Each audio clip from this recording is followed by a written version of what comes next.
let's go to Mark Halperin. He's editor-at-large and senior political analyst. Oh, look, and he's on his cell phone. This is so high-tech. Actually, we're Skyping Mark in from the Groton School in Massachusetts, and he watched the speech with a group of high school students, boarding school students. And how you doing, Mark? Kate, I'm doing excellent. I've never got to watch the State of the Union and have cookies and milk before. So it's a unique and entertaining way to watch. Well, we're very happy for you, Mark. So what did the students think of the speech? What was the reaction? Well, it's important to say that unlike a lot of group of high school students that I bet you've spoken to and others there have, this was not a group that was exclusively Democratic. There were a lot of independents and a lot of Republicans and McCain supporters there. And overall, they thought the speech was pretty good. They liked the fact that it was optimistic. They liked the fact that it was confident. They thought it was incredibly clear, that it was a teaching moment, if you will, that he explained what the problems were and at least outlined the solutions. And some of them thought it was one of his better speeches and even one of his best speeches. And I got to say, I thought that was pretty good analysis. And so you agreed with them. You know, we got a lot of letters in our inbox and emails from viewers saying they really wanted to understand this very complex economic situation. They wanted the president to put it in layman's terms for them. Do you think he was effective, Mark, doing just that? I think he did. Look, from the moment I started covering this guy, it was clear that he has faith in the American people, that if you explain difficult things to them, difficult problems, difficult solutions, they're willing to learn and listen. That is not the view of all the politicians we cover, as you know. And I think tonight he spent an extraordinary amount of time patiently trying to explain things using that clear language he's so good at. I thought that was one of the two most effective things in the speech. And if I can say what the other one is, even though since there's no sponsor, I'm just plowing right through. Go for it.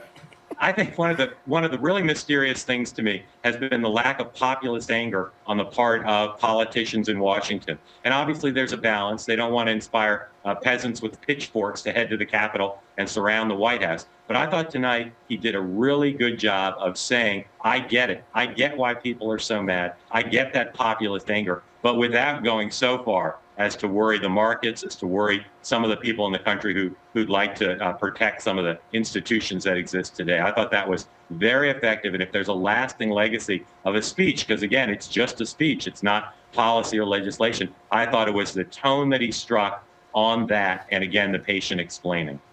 What did you think of Bobby Jindal's response? He looks really young, doesn't he?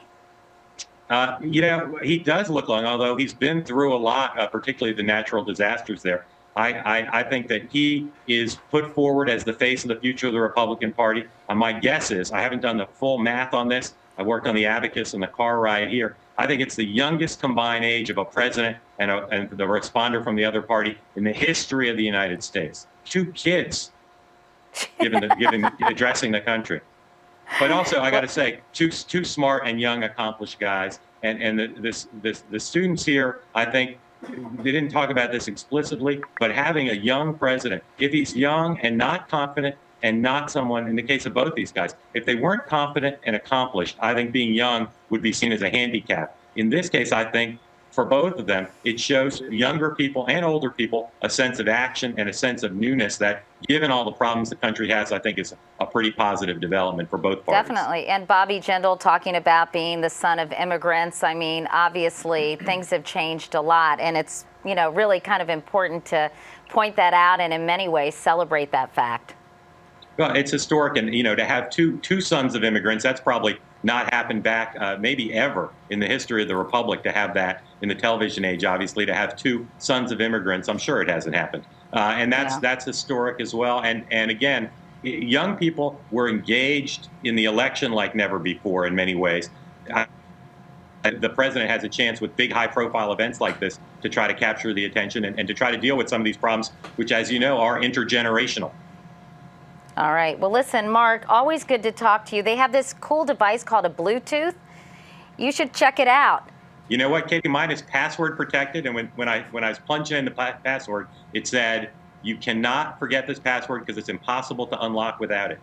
And that's what's happened to me. I have no idea. Oh, the perils of modern technology. Okay, Mark, well, listen, tell the students we said hi, and thanks for talking to us. And I'm sending them back to the rooms. It's well past curfew. Okay. All right. I'll see you later. Katie. Thanks, Mark.